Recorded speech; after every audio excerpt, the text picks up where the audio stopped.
Welcome back to the Survivalist. I've been out of commission because my video camera is no longer with us.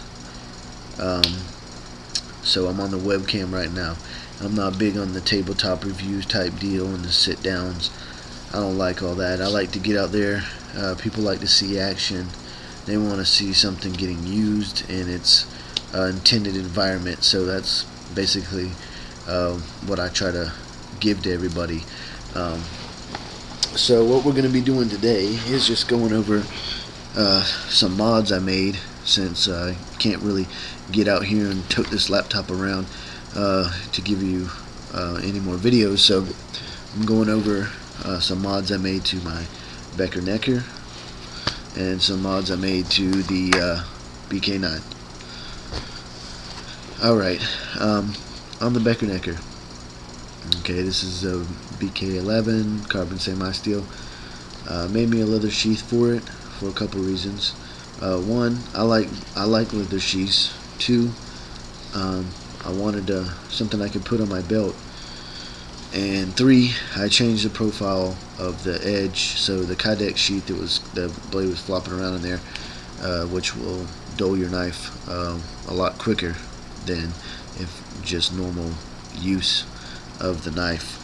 So basically I changed the profile of the blade to accommodate more tasks and to be more ergonomic, in my opinion. So basically I straightened out the spine there. It had like a little bump right there. I don't really know the purpose of that. To me it didn't seem like it had a purpose besides getting in my way. So I changed up the blade profile right there. It's better for piercing, and you can get in tighter spots. It's better for carving. Actually, what made me do it was I was trying to carve a hole for a bow drill, and the damn thing was getting in my way.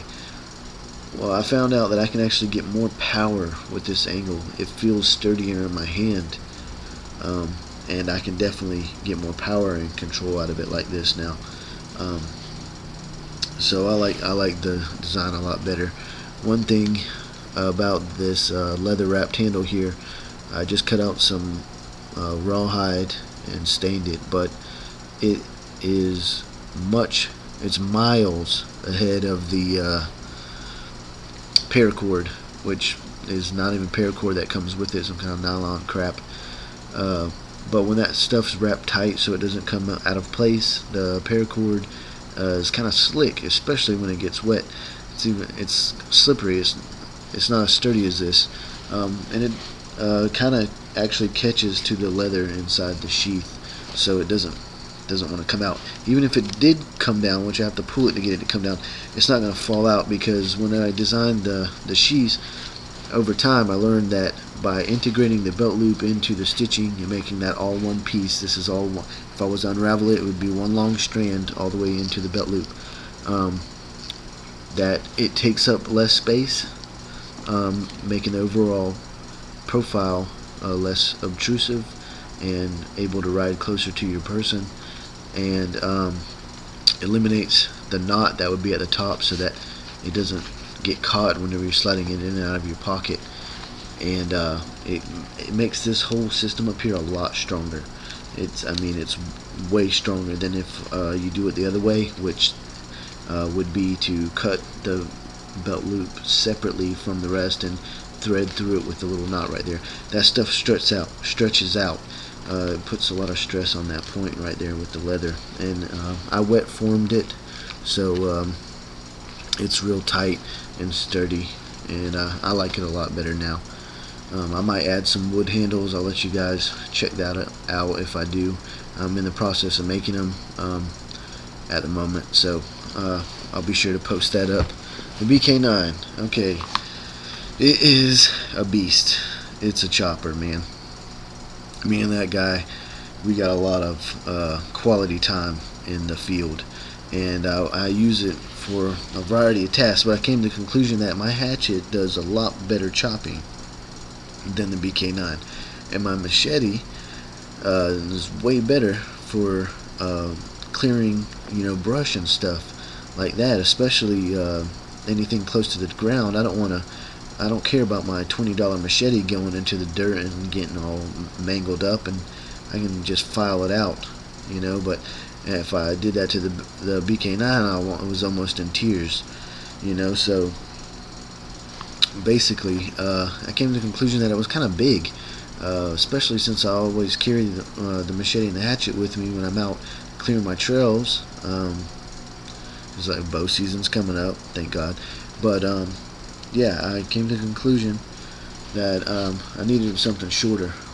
So after I changed the profile of the blade, I shortened the sheath so it's not slapping around on my leg, getting caught on my calf, and catching on everything when I'm trying to sit down. It's not in my way anymore. And also the blade is a lot shorter, and it's more controllable. The reason I didn't get something else is there's not many knives of this size with the thumbs, the little thumb grip right there. So I was like, you know, I don't want to put my BK9 up on the shelf, because if I get like a BK2 or, you know, like a rat cutlery or something, I'm probably not going to be carrying that BK9 with me anymore, because it's kind of heavy. Especially with my little survival kit I always keep up in there, it gets pretty heavy.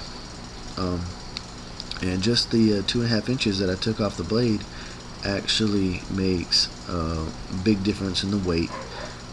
It makes a big difference in the chopping speed of the knife.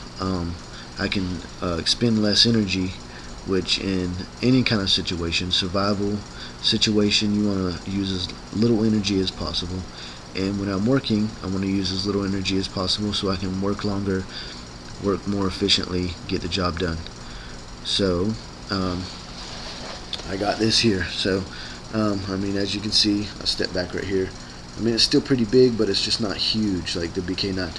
I mean, that's a big old fat blade. It's big, and I mean, even though I reprofiled it and everything, and it worked a lot better, mainly all I was using it for was when I get tangled up in the vines and stuff like that when I'm trying to clear land, or sometimes I'll use it for, you know, like limbing, like taking the limbs off of a log that I fell in, and I usually end up using the axe for that, you know, most of the time. So well, my sport axe, a little hatchet. And so I mean, I came to the conclusion that this is about the size knife you're gonna need, and in a survival situation, this is about as big as you're gonna need. You might even want to go smaller. Personally, this is plenty big enough to baton most types of limbs that you're gonna find, types of stuff that's gonna be on the ground already, that's gonna be dry enough to burn. You're not gonna be chopping down fresh wood and letting it cure so that you can burn it in a survival situation. And it being lighter and everything, you can expend less energy, because the point of surviving is expending as little energy as possible so that you can last longer. So it does all the chores that it needs to do of a survival knife and more. I still use it for getting the vines out of my way whenever, you know, I've chopped some stuff down with the machete or the axe. And sometimes, you know, when you're bundling up your pile there, I mean, I'm not going to be bundling up a pile with a big machete in my hand. And every once in a while I'll get some vines that are still stuck. So that's mostly what I was using it for anyway. So it does all the tasks I needed to do and more. I'm not saying you should do this to your BK9, I'm just showing you what I did with mine. And as always, anything I do on here, it's not set in stone. It's just things I've learned over the years from being in scouting, which is a great program for your children. If you have children, girl or boy, you should get them into the scouting program. They have the Girl Scouts and they have the Boy Scouts. I'm an Eagle Scout. A lot of the stuff that you'll see on here is stuff I learned in the scouting program, things I've expounded upon from the scouting program. And I've gotten jobs before just from being an Eagle Scout. It's like saying that you fought for our country or something. It takes integrity and diligence to complete that, and people know that and they respect it. So I'd also like to say thanks to everybody for watching, and I'll be back on here soon, so tune in for some more of the Survivalist.